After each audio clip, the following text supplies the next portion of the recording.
Chapter 14. In the Wood. My father came out of the caravan wearing the old navy blue sweater and the brown cloth cap with the peak pulled down low over his eyes. "What's under there, Dad?" I asked, seeing the bulge at his waistline. He pulled up his sweater and showed me two thin but very large white cotton sacks. They were bound neat and tidy around his belly. "To carry the stuff," he said darkly. "Aha." "Go and put on your sweater," he said. "It's brown, isn't it?" "Yes," I said. "That'll do, but do take off those white sneakers and wear your black shoes instead." I went into the caravan and changed my shoes and put on my sweater. When I came out again, my father was standing by the pump, squinting anxiously up at the sun, which was now only the width of a man's hand above the line of trees along the crest of the ridge on the far side of the valley. "I'm ready, Dad." "Good boy. Off we go. Have you got the raisins?" I asked. "In here," he said, tapping the trouser pocket, where yet another bulge was showing. "I've got them all in one bag." It was a calm, sunny evening with little wisps of brilliant white clouds hanging motionless in the sky. The valley was cool and very quiet as the two of us began walking together along the road that ran between the hills toward Wendover. The iron thing underneath my father's foot made a noise like a hammer striking a nail each time it hit the road. "This is it, Danny. We're on our way now," he said. "By golly, I wish my old dad were coming with us on this one. He'd have given his front teeth to be here at this moment." "Mom, too," I said. "Ah, yes," he said, giving a little sigh. "Your mother would have loved this one."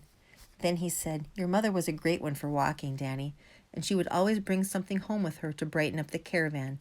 In summer it was wild flowers or grasses. When the grass was in seed, she could make it look absolutely beautiful in a jug of water, especially with some stalks of wheat or barley in between.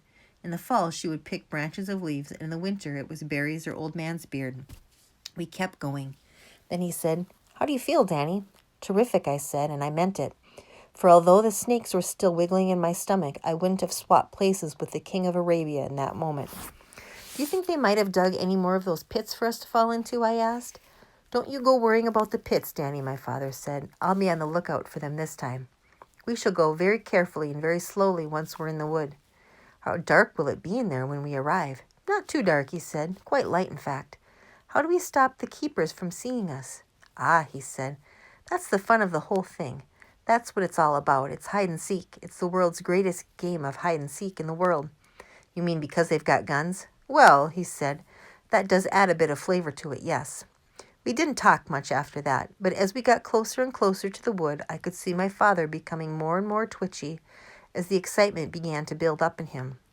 He would get hold of some awful old tune, and instead of using the words, he would go tum tiddly tum tum tum tum over and over again. Then he would get hold of another tune and go pom piddly pom pom pom pom pom piddly pom piddly. As he sang, he tried to keep time with the tap tap of his iron foot on the roadway. When he got tired of that, he said to me, "I'll tell you something interesting about pheasants, Danny. The law says they're wild birds, so they only belong to you when they're on your own land. Did you know that?" "I didn't know that, Dad." "So if one of Mr. Hazel's pheasants flew over and perched on our filling station," he said, "it would belong to us. No one else would be allowed to touch it." "You mean even if Mr. Hazel had bought it himself as a chick?" I said. "Even if he had bought it and reared it in his own wood?" "Absolutely," my father said. "Once it flies off his own land, he's lost it. Unless, of course, it flies back again.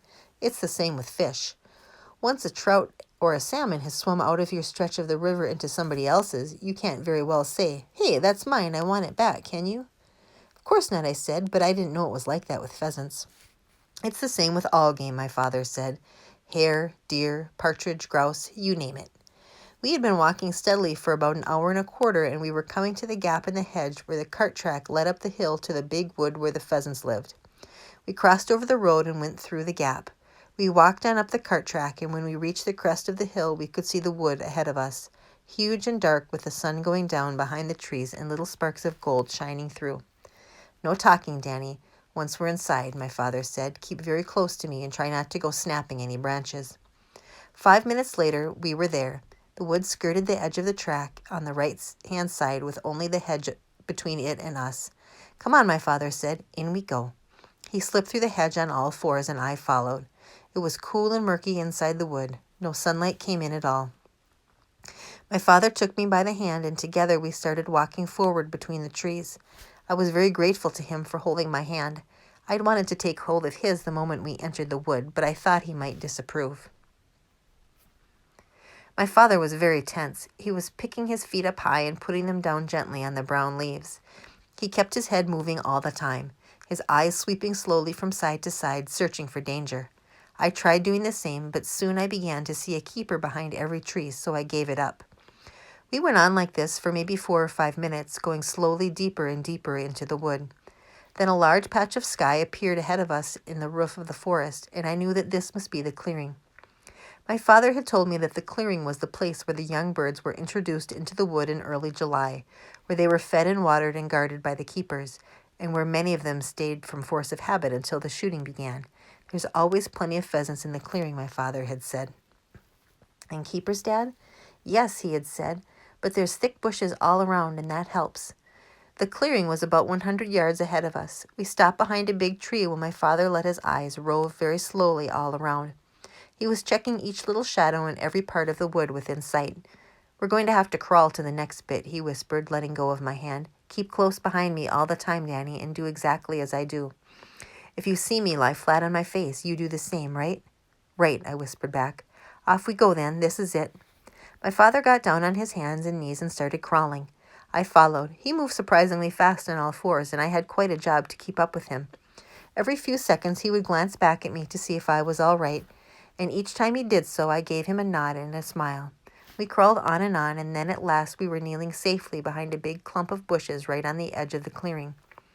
My father was nudging me with his elbow and pointing through the branches at the pheasants. The place was absolutely alive with them. There must have been at least 200 birds strutting around among the tree stumps. You see what I mean? He whispered. It was a fantastic sight, a sort of poacher's dream come true. And how close they were. Some of them were not 10 paces from where we knelt. The hens were plump and creamy brown. They were so fat their breast feathers almost brushed the ground as they walked. The cocks were slim and elegant, with long tails and brilliant red patches around the eyes like scarlet spectacles. I glanced at my father. His face was transfixed in ecstasy. The mouth was slightly opened, and the eyes were sparkling bright as they were staring at the pheasants. There's a keeper, he said softly. I froze. At first I didn't even dare to look. Over there, my father whispered. I mustn't move, I told myself, not even my head. Look carefully, my father whispered. Over the other side, by that big tree. Slowly, I swiveled my eyeballs in the direction he indicated. Then I saw him. Dad, I whispered. Don't move now, Danny. Stay well down. Yes, but Dad, it's all right. He can't see us. We crouched close to the ground, watching the keeper. He was a smallish man with a cap on his head and a big double-barreled shotgun under his arm. He never moved. He was like a little post standing there. Should we go? I whispered. The keeper's face was shadowed by the peak of his cap, but it seemed to me he was looking straight at us. Should we go, Dad?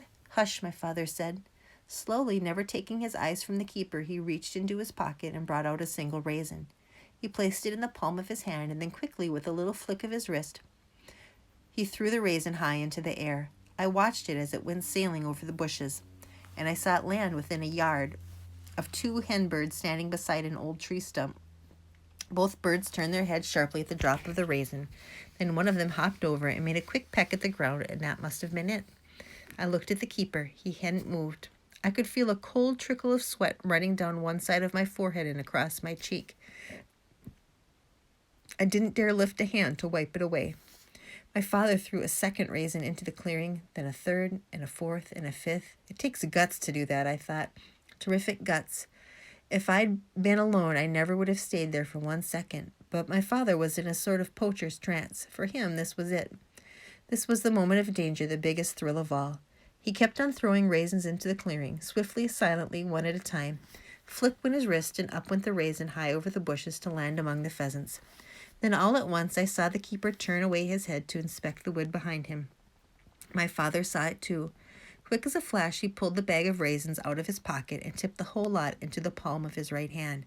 Dad, I whispered, don't. But with a great sweep of the arm, he flung the entire handful over the bushes into the clearing. They fell with a soft little patter like raindrops on dry leaves, and every single pheasant in the place must have heard them fall. There was a flurry of wings and a rush to find the treasure. The keeper's head flicked around us as though there were a spring inside his neck. The birds were all pecking away madly at the raisins. The keeper took 2 quick paces forward, and for a moment I thought he was going to investigate. But then he stopped, and his face came up, and his eyes began traveling slowly around the edge of the clearing. "Lie down flat," my father whispered. "Stay there. Don't move an inch." I flattened my body against the ground and pressed one side of my face into the brown leaves. The soil below the leaves had a queer, pungent smell like beer. Out of one eye, I saw my father raise his head just a tiny bit to watch the keeper. He kept watching him. "Don't you love this?" he whispered to me. I didn't dare answer him. We lay there for what seemed like 100 years. At last I heard my father whisper, "Panic's over. Follow me, Danny. But be extra careful. He's still there, and keep down low all the time." He started crawling away quickly on his hands and knees. I went after him. I kept thinking of the keeper who was somewhere behind us. I was very conscious of that keeper, and I was also very conscious of my own backside and how it was sticking up in the air for all to see. I could understand now why poacher's bottom was a fairly common complaint in this business. We went along on our hands and knees for about 100 yards. "Now run," my father said. We got to our feet and ran, and a few minutes later we came out through the hedge into a lovely open safety of the car track. "It went marvelously," my father said, breathing heavily. "Didn't it go absolutely marvelously?" His face was scarlet and glowing with triumph. "Did the keeper see us?" I asked. "Not on your life," he said. "And in a few minutes the sun will be going down, and the birds will all be flying up to roost, and that keeper will be sloping off home to his supper. Then all we've got to do is go back in again and help ourselves. We'll be picking them up off the ground like pebbles." He sat down on the grassy bank below the hedge. I sat down close to him. He put an arm around my shoulders and gave me a hug. "You did well, Danny," he said. "I'm proud of you."